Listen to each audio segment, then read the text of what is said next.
Okay, hey film gazers, Kat Pachong here for the Film to Gaze podcast. This podcast is all about underground cinema, and we love highlighting the experiences of filmmakers paving their way in today's industry. And today's guest is my dear friend Banke. She is a writer, cinematographer, and producer, and she's recently produced a new short film called uh, I just forgot how to say it. That's fine. Let us So know. it's called ÀKÚDÀÁYà, the Rebirth. It was inspired by Nigerian folktale. That's why it has a little link. ÀKÚDÀÁYA, the Rebirth. Yeah, Love it. We're going to be diving deep into all that and more. Banke, how are you? How are you doing today? I'm well. Thank you so much for having me. Like as I was telling you, like I always like to talk about my career because, I mean, as you said, like I like that your platform is for like underground filmmakers, like the people that like are not really like out there in people's faces. So like, yeah, I'm very happy to be here. Thank you for having me. Yeah, we're twinning with the orange, so I Yes, doubly I love love that. it. Like Yeah, that's the right. We sign. just knew, right? I know. I just want to congratulate you first and foremost for completing your master's at Full Sail University. Thank How you. does that feel? What's going through your mind right now as you Uh, are post it grad? it feels surreal because like getting an MFA or like getting going to film school has always been something that I wanted to do for a long, long time, and I never really thought that I was able gonna be able to achieve it. So having to like come here to the US, and I wanted to get in the US, it wasn't going to be anywhere else. So having to be here in the US, getting like eventually like earning the MFA, finishing like top two in my class, and like it's just been like God, and like it's just been so exciting. I'm just so grateful to God because that's that's all I can say. It's not by my power. It's just so amazing, and I'm so happy. I'm just looking forward to what the future holds and how I can, you know, put my skills to use ASAP. Right. That's awesome. And okay, so share where you're from originally. Okay. So I was born and raised in Lagos, Nigeria. It's a major city in West Africa, Nigeria, obviously. So that's where I'm from. I grew up there. I started my career in film there. I have a communications background. So from communications, I like went into like other industries. I worked in radio, I worked in PR, I worked in corporate communications. I did some writing a little bit. And then I got into film proper and then working in the film industry in Nigeria for like 3 to 4 years before I decided to come here to get my MFA. So That's incredible. Are there any like key differences that you notice from Nigerian filmmaking culture to American? I mean, I think the only major thing, because honestly, coming here, I realized that filming is the same thing everywhere, especially like if it's indie filmmaking. But I think the only major difference is their unions here, they're like tailored to the crew members, and like their unions here that look out for like the crew members as opposed to like in Nigeria where it's like it feels like they're studios, but like they're kind of indie. So it's only if they're like multinational like streaming companies, or like if like a Netflix or like a Prime or like an HBO goes to Nigeria to like make like an original, that's when it feels like a union project. But every other Okay. like working on other projects that are like big budget projects, they kind of still feel like indie projects because they are run by single person, or like is just by like one person as a production company. So there's like no union per se to like look out for like crew members, or like there's no union that is like tailored to make everything organized properly.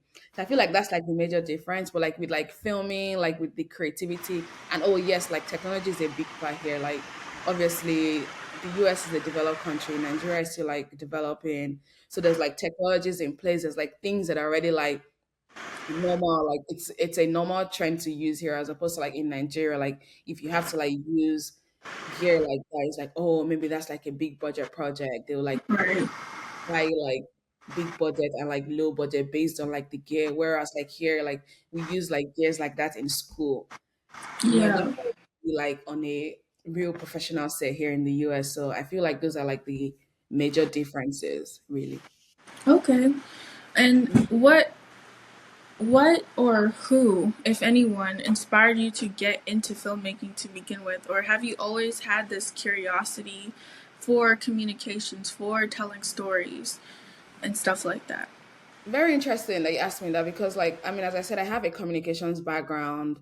When I was in uni, I worked at my school's radio station because I've always kind of been interested in like media. We started like we were using cameras in uni, and like in my uni, it wasn't as practical as like when you go to schools here in the States where like you have like your own camera. It's probably like, oh, a group setting, and then one person who has the camera knows how to do it more. And like then we usually like shy away from like using technical things if it's not like, oh, the wanting to talk in front of the camera, because for a long time I wanted to be like a TV host. I wanted to be like a radio presenter because like those were the things that were more interesting to us back then. But then I feel like my passion for film really, really started when I finished school. I've always like liked like TV and radio, but I never really like got into film proper until I think in 2014 I had an accident, right? And I was home for a long, long time. And then I started to watch so many TV shows. Like I watch so many TV shows that I can't even count how many shows. Like the randomest shows that you ever think about, I watch them on like DVD. And I started to like get interested. I'm like, ooh, this is so interesting. How did they do this? How did they do that? So I started to like have like interest in like the behind the scenes of film of like how this worked out. And then there was one time as well, I told you I wanted to become a TV presenter so bad. I got like this major gig to work for like a major platform in Nigeria. But then I kind of like flopped so bad, and it was televised. So that like kind of derailed my path from wanting to be like in front of the camera to be behind. And I'm glad that that happened. So I started to like fall in love with being behind the camera. And then I had this accident as well where I had to like watch so many TV shows. I started to like get interested in like, oh, how did they come up with these stories? Like, what made them come up with these stories? And then in 2016, I started to work for my friend as a personal assistant. I was an actor. Then I went on this film set, and the director, the one of the extras didn't show up. And the director was like, "Oh, Banke, what are you doing? You're just like sitting around. Do you want to act?" I'm like, "Oh, why not? Like, let me see what was there." And I acted. Oh my god, Wow. it was one of the longest days of my life because like we had to. Right. That was my first time on a major film set because we had to like do the. I didn't know, for some weird reasons. I didn't know that like when they act, they do like multiple takes. They do like different angles. I just felt like, oh, they were just like, I didn't even imagine what it was like. And then I got to act, and then it was so stressful. We had to do like a lot of times. It was so hot because in Nigeria, we had to like pull all of the air sources off because like there was sound interfering. So I'm just Right. like, know that I want to be an actor. And then I saw everybody else behind the scenes. And I'm like, oh, it'd be nice to like go back on the film set and really see how they do it.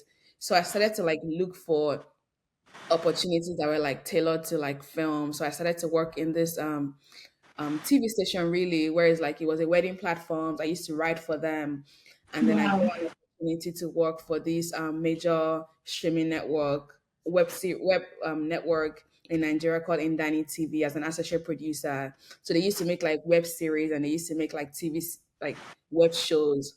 But like I got really interested in the web series because it was like film, it was like TV, very exciting. So I feel like that's when I got into like film proper, like 2017, like when I got to work and like be on a film set. And then I started to like get like more interest in like working behind the scenes and like seeing how it goes and what the process was. That's incredible. Your story is incredible. So like one like small hiccup, one like flop as you put it, Yes, really led you through like, yes. well, if this ain't for me, but I can be behind the camera and really like Hmm. thrive there. And you have a lot of behind the scenes pictures of you behind the camera, stuff like that. Hmm. So, what, if you have any tips for aspiring cinematographers, what helped you as you start to build your portfolio out? Hmm. So with cinematography, right? So back in Nigeria, I was in the production team, always working as a production manager or associate producer, like producing something. I always had like passion for cinematography because I just felt like I wanted to know. I feel like one, it started from like I wouldn't say like beef for like cinematographers because like as a producer, it felt like the cinematographers used to get like, the best salaries. They used to get like the best like treatments because like, and I Hmm. realized it was because a lot of people didn't know how the camera works. So because people don't know how technology works, they tend to like give the people that are behind the camera like, oh, some sort of like professional treatment, like, oh, what do they want? What do they see? Because they don't know how it works. So I've always been interested, but like I knew that if I started like doing cinematography in Nigeria, I would have probably had to like go back and start like as an assistant where like me already working in producer, I was already like I was paying people salaries already. So like going back to like learning camera was, oh, I didn't want to like go back to collecting like peanut salary.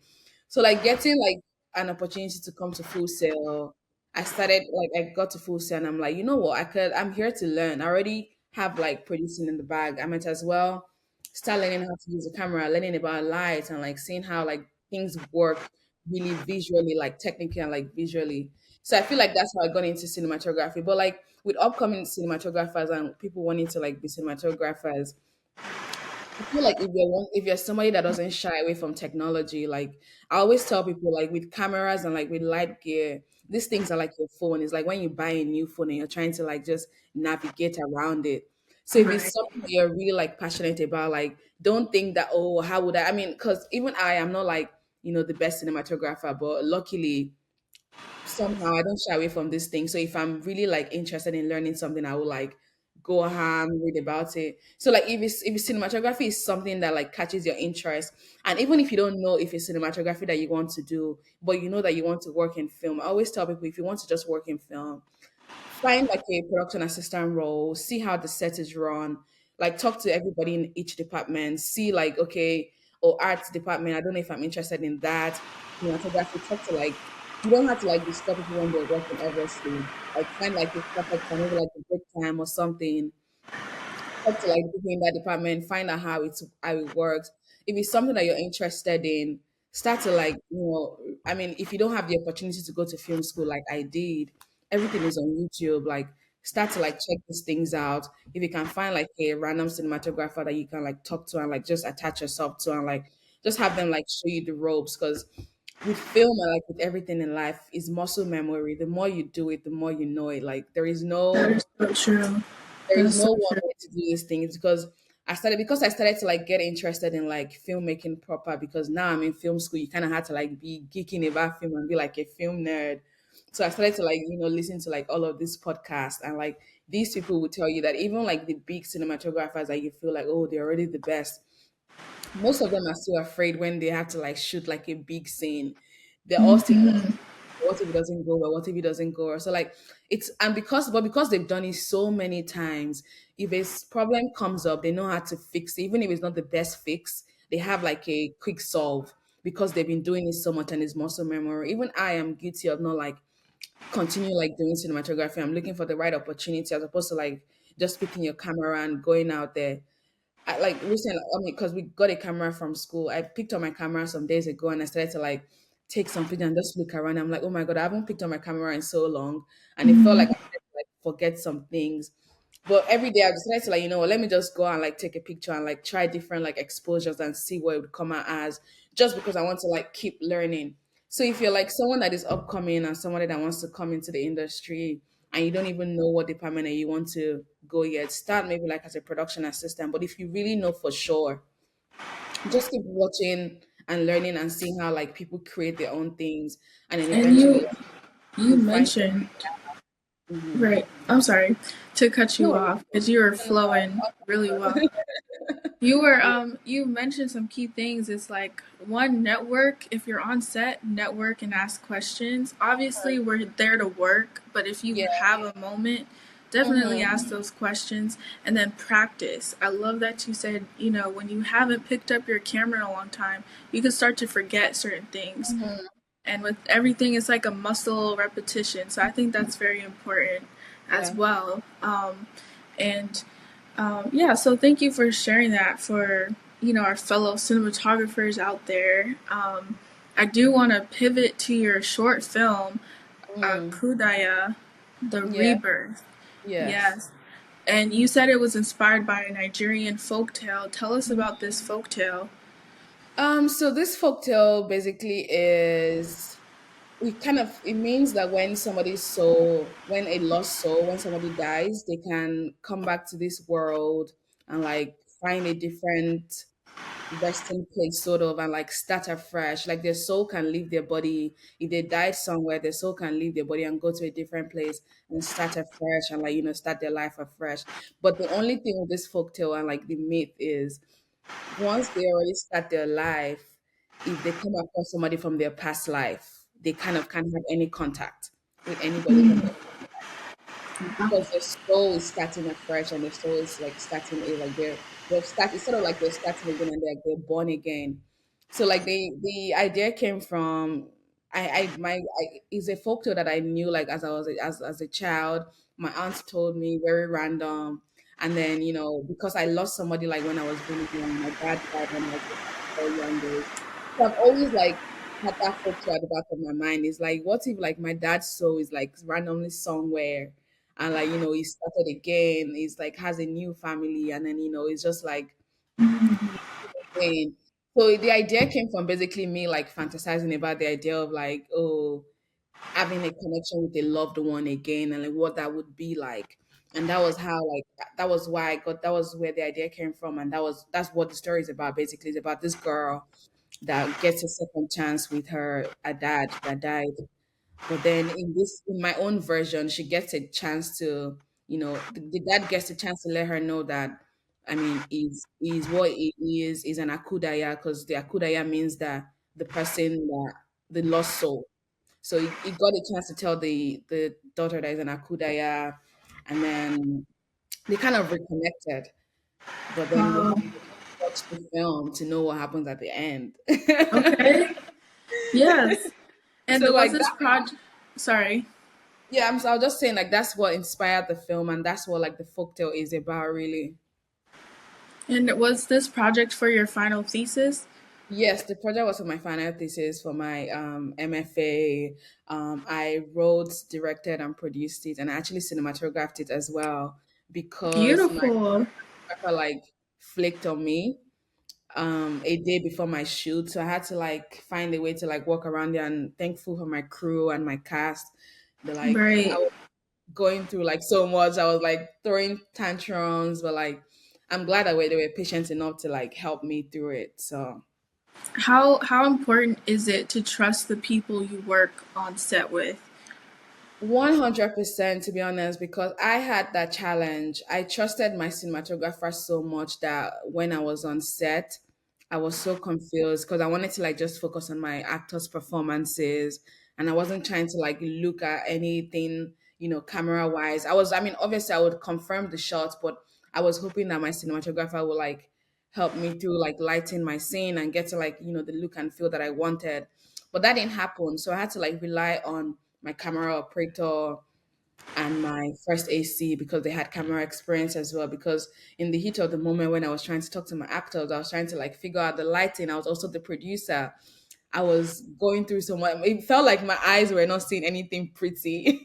Mm, Like I had to like rely on them and like just apologize to everybody for like, not being 100 and like throwing tantrums. Well, it's so important to like rely on whoever you're working with. But at the same time, like me, the relying process, I feel like it taught me a lesson to also be prepared for like anything, because as I was saying, I relied on my cinematographer so much. And if I wasn't like prepared, if I didn't know my story, if I wasn't like so attached to my story, I would have literally like not been able to shoot anything because I was depending so much. As much as is not, you have to depend on your crew, and like with film, you can't really do film by yourself. It's like you have to do, right. so as You much need as a team. that, Yeah. you also need to be able to be in the moment, and like if anything comes up, especially for us like indie filmmakers for now, like you have to like just be able to like wear so many hats, and like just say, you know what, I have to like get into the deep end and fix it regardless. And Yeah. like it's also important to like, rely on your team members and like trust that they actually have your best interest at heart, because they're there to help you. So That's that's a fact. It's like building that trust because at the end of the day, we're all telling a story together, mhm, and each part, even the art department to the mhm, lighting to the grip, we're all playing that role to tell this story. mhm, And I love that your team was able to be patient and kind with you because it's stressful. It's so stressful. So I Mhm. understand the tantrums. I understand the heat of emotion because it feels like your life is on the line when you're Mhm. producing and you're creating this type of work. Yeah. I just wanted to add to that because it's different because it was actually for my thesis and I needed the film to graduate. So I feel like if it was in a Right. different circumstance where it's like I So didn't that have like added a pressure. deadline, or I mean with films you always have a deadline, but if it's a passion project where it's like I was doing it for just myself, it would have been easier to like be more patient and like actually like look through it. But I had like a deadline. I had to submit it for school. I needed it to graduate. So it was so much pressure, but I'm just glad like it's done and like the film came out well regardless. So thank God for that still. And what was the process afterwards? Because I think I saw on your Instagram that you had it at a theater. Is that right? With the post side of my film and like the premiere that we did, it was just very exciting because I'd never really been able to stand on a stage and talk about like a story that I worked on, that I produced, and everything was inspired by me, even if people like didn't really at the beginning of the process people didn't really understand the story, but it's fine. So we had to like edit the film ourselves, we had to like do the coloring, we had to do the post sound by ourselves. So it was a long process, and I'm glad that I went through that process, and I'm glad for Full Sail as well because the sound really helped put my film together. And we screened our film because like we're in the masters, we had like a theatrical release so that our films can go to festivals and it will be easy to like see you already did like a screening in the past so that you can get like good reviews.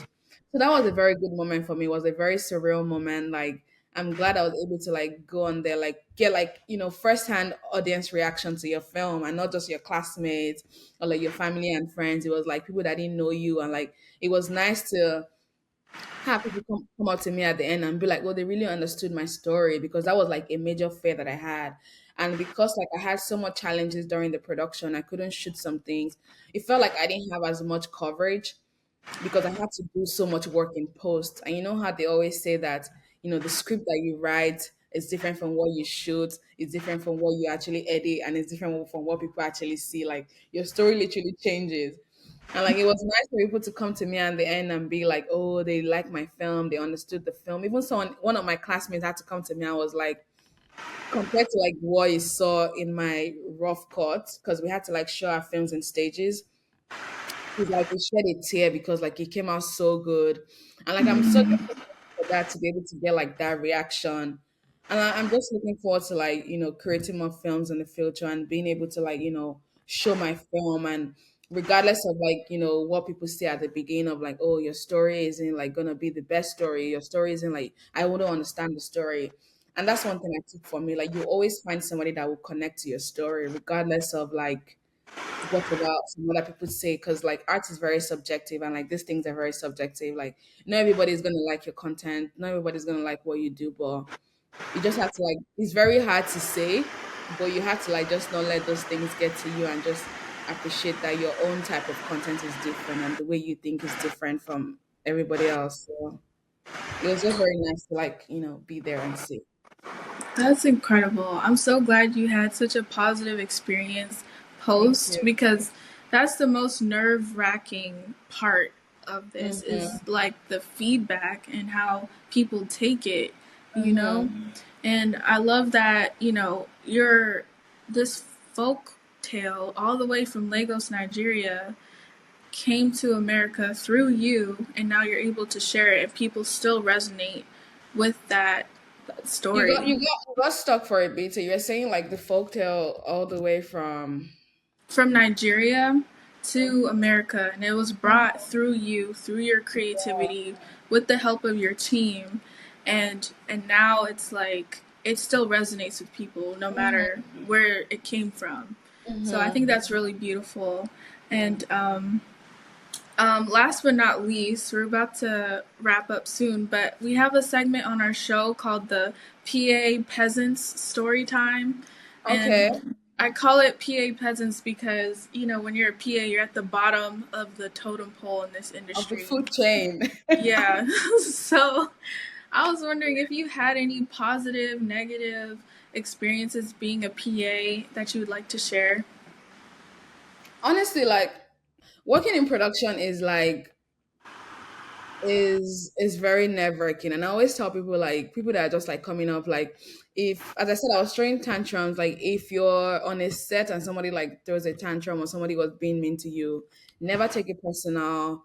You don't know what people are going through on set. They probably have a boss that is like throwing something down their throat, and you're just there thinking it's about you. It's not about you, because at the end of the day, you and this person can have like lunch after, and you guys will literally like laugh about what is going on. So I do have stories about like PAs being a PA on set. You know how I said that I worked with a platform that was making web series as an associate producer. So I was working as an associate producer, but it kind of felt like I was a PA because I didn't really have much film experience, and because it was a company, so we kind of had to like wear multiple hats. Right. So I have like two stories. So I mean, there's the if you're a PA on set, you're the one that has to like take all of the garbage. You had to like do all like the nitty and the gritty work. But there is one story that resonates with me so much because then I was just getting into film. It was like my first major film work or like series as a crew member, and then the AD on set. So we're filming like all night. And then the AD on set had told me that with the way I was going, with the way I don't know what happened. Maybe like she wanted me to get something and I wasn't like so quick because it was so late or something.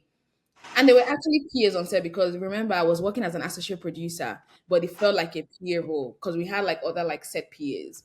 It was my first time. So I had to like do everything I had to do to impress. And then this girl goes on and says that with the way I was acting, I would never make it in the film industry. Oh, wow. Yes, she was like, "Oh, with your attitude, you wouldn't go far in the film industry."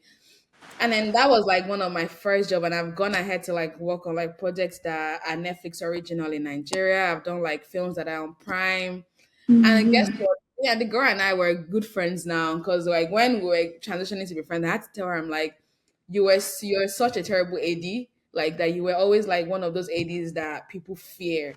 Because now she's now so Wow. good at her job because like she's one of the best ADs in Nigeria. And then she didn't even remember that she said that when I told her about it. We're hanging out one time. She didn't remember that she said it. And, she was like, oh my God, she doesn't believe she said that. She's a different person. She apologized. I took that personal. But again, it just goes back to what I'm saying is like, if somebody tells you something on set, like, I mean, I know that it could be very harsh words and like there's no excuse for harsh words. But I tend not to like take those things personal because like at the end of the day, the person and I could still be friends. And I know that I will always get an opportunity to let the person know that, oh, you said something that hurt me. Because there is no way we would not still like find a way to hang out after the set, or there is no way where like somebody I could become like more successful than her. Like, because that's why you never like look down on anybody because you don't know where anybody's gonna be. And I know that one day I was gonna get a chance to tell her that she had said that thing to me and I thought it was very mean and I hope she had changed. And I got that chance and like she apologized and she said that, oh, she can't even believe that she said that, and like that she's all changed from being that kind of person that she knows better now because she was a different type of AD then and now she's like progressed and evolved.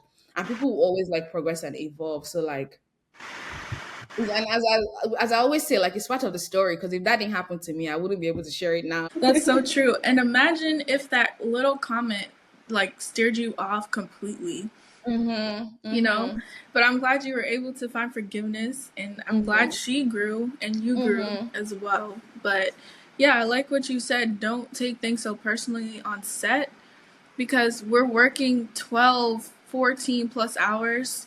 And, at that point, our minds are like dehydrated. It's a lot. So I'm glad that you're here to tell that story. And yeah, thank you so much for sharing. But that's all the time we have for today. But I just want to say thank you again, Banke, for being so vulnerable Thank and you so open. much. Yeah, like your story is incredible, and I'm so excited to see where you're going next, what you're gonna produce next, and yeah, if anyone wants to reach out to Banke, her information will be in the show notes of this episode. Um, Yeah, and I just want to say thank you again, Banke. Hope to have you Thank on you. soon. Yeah, Yeah, thank you so much for having me. I had so much fun. Thank you for inviting me. It was so nice. you're welcome. And I'm open to like collaborations as well, like because like as I said, like with the muscle memory, like you always have to like keep working and just keep doing things so that you get perfect at things. So I'm open to collaborations and like just working. That's a fact. All right, everyone, subscribe to Film to Gaze, and yeah, we'll see you in the next one. Bye.